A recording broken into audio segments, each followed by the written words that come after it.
Newt Gingrich has taken hate to a new level in his never-ending quest to become our next president.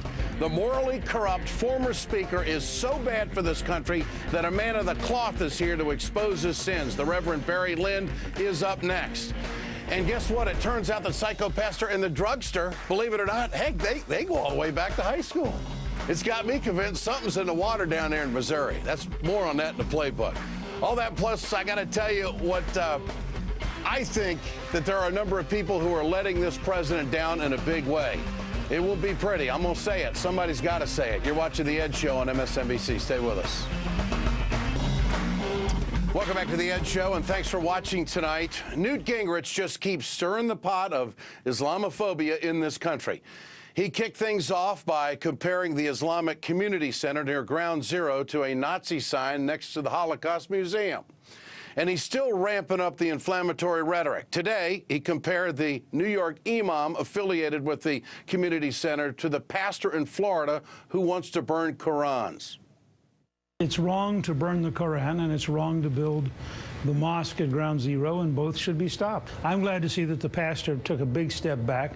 I wish that him and Ralph would have the same courage and the same commitment to America and take an equally big step back from the Ground Zero mosque and build the mosque somewhere else in New York. I tell you what, we're at a point where Newt Gingrich doesn't even make sense anymore.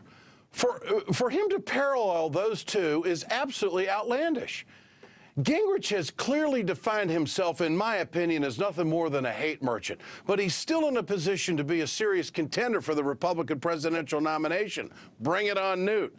We got to remember who this guy really is. His unethical and hypocritical behavior in Congress is clearly stated in history books and will never be forgotten. Joining me now is Reverend Barry Lynn, Executive Director of Americans United for the Separation of Church and State. Reverend Lynn attended Gingrich's speech at the Faith and Freedom Conference today in Washington, D.C. Reverend, good to have you with us. What mission is Newt Gingrich on? He's the one who's been, he has been, you know, fueling the flames for a long time on this, and it's a firestorm that I think he loves. No, he does love it. By the way, the name of his book, which he was peddling today at this event, sponsored by Ralph Reed, the former head of the Christian Coalition turned Jack Abramoff pal and gambling advocate. Ralph Reed invites Newt Gingrich there, seemed to be promoting him for the presidency. Newt Gingrich's book is called To Save America. To Save America. A little messianic complex there, perhaps, Ed? I think so.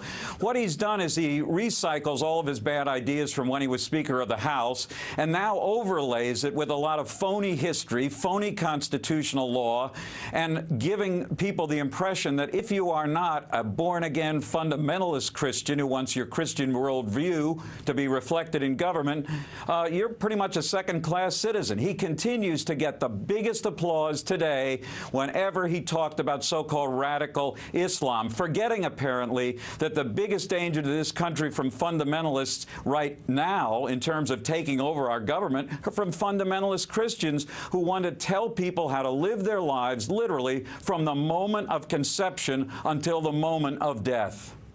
What do you make of his comparison between the pastor in Florida and the family, the imam in New York City that wants to put up the Islamic Cultural Center? It's absolutely ludicrous. In one case, people are trying to do something which they believe, the imam in New York believes, will be good for the ultimate reconciliation process. In other words, he's got a mosque, he's got a community center, he's going to have prayer rooms, he said to the New York Times earlier this week, for Christians, for Jews. That's the exercise of your religious freedom. What this character, this pastor down in Florida wants to do is do nothing but to spoil and disparage someone else's religion. There is nothing in the Bible to suggest that your goal as a Christian is to burn the holy scriptures of somebody else. And unfortunately now, whatever happens in Florida tomorrow, now we have a pastor out in Springfield, Tennessee, who says he's going to burn a Quran. We have the Fred Phelps family. They say they're going to burn Qurans. And some jerk says he's going to burn one on the steps of the state capitol in Cheyenne, Wyoming. So the damage is already done. And in the midst of all of this, it seems like Gingrich is trying to create a narrative that the country's not safe and Obama's not doing enough, the president's not doing enough. This is a comment in his speech today that caught my attention. He says, the secular elites are so terrified of telling the truth about radical Islam. When you talk about the radical Islamists, we've got to get straight and get serious and talk about it in the right way. And this administration is an absolute impediment to defending America and defeating our enemies. He is a hate merchant and a warmonger. I don't know how else to put it. Well, he is a hate merchant. There's no doubt about it. He's always been one, but now he has this veneer of religiosity on top of it because he, like Ralph Reed, who invited him to this event, are, shall we say, challenged in their own ethical and moral conduct.